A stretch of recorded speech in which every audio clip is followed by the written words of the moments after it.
So I hope that video made sense and you guys wrote down the difference between constructive and destructive interference and what it means.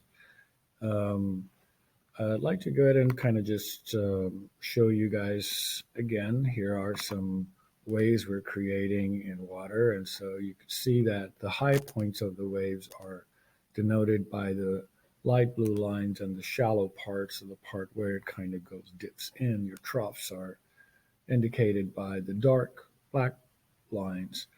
And so you could see what happens as you have a wave going through. Now let's go ahead and try to create some interference where we'll have two sources that are creating a wave in the water. So we have one going on, and I'll turn on the other one. And now here we see that we're going to have two waves that are going to be trying to get at the same place at the same time. And you can see places where they cancel each other out, where you have the dark spots, and other places that are really bright where they are helping each other. And so you have constructive and destructive interference going on here as well.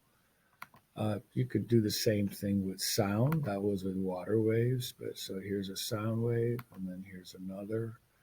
And you could also see again that there's interference going on. And again, wherever you have the light spots is where they are constructive interference, and the dark spots are destructive interference. So that's what happens when you have two waves the same place at the same time.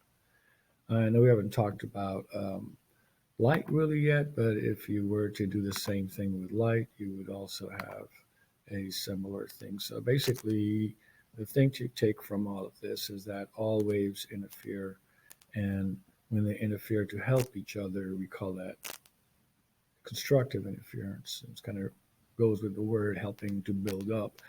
And then if they cancel each other out, then we call it destructive interference. So I hope that makes sense. And before I go into how waves behave when they encounter other particles, I would like to talk to you about an interesting phenomenon with waves, which is a Doppler effect. And most commonly, we experience it with sound, which is a wave that's not moving, that fast. And so we're going to look at some examples of the Doppler effects. The next thing I want you to do is watch the video on that.